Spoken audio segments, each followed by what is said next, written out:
నాన్న నాన్నగారు అని పిలవడం సంస్కారం, లేకపోతే మీ అమ్మ మొగుడు ఉన్నాడా అంటాం కుసంస్కారం.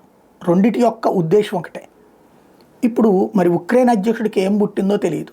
అమెరికా అధ్యక్షుడు ట్రంప్ మాట్లాడాడు, ఇదిగో మీ ఇప్పటికే నువ్వు కోట్లు తినేసేవరు నాయన, నీకు మిగతాది చేయడానికి నీ శాంతి నెలకొల్పడానికి ఇటుకి గాను మాకు మినరల్స్లో వాటా ఇవ్వు, నీ దేశం బాగు కోసం కూడా మేము ప్లాన్ చేస్తాం, శాంతిని ఏర్పాటు చేస్తాం అంటే నేను సంతకం పెట్టను, రష్యా నాశనం చేసేయాలా, పుతిన్ని నాశనం చేసేయాలా, లేకపోతే మీ అందరికి కూడా తలనొప్పి పోతాడు, ఇట్లాంటివన్నీ మాట్లాడుకొచ్చాడు.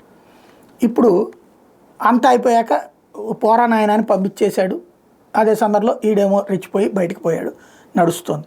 ఆ తర్వాత యూరప్ సమాజంతో మీటింగు, వాళ్ళందరూ లండన్లో కూర్చుని జెలెన్స్కీకి మద్దతు ప్రకటించడం చూసాం.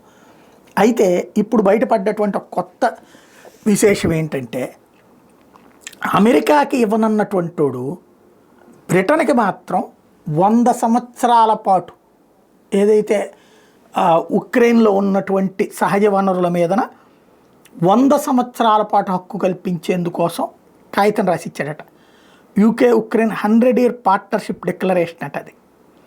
ఇది నిశ్శబ్దంగా చేసినటువంటి పరిస్థితి. ఇంకేంటి వాళ్ళ దేశానికి చేసింది?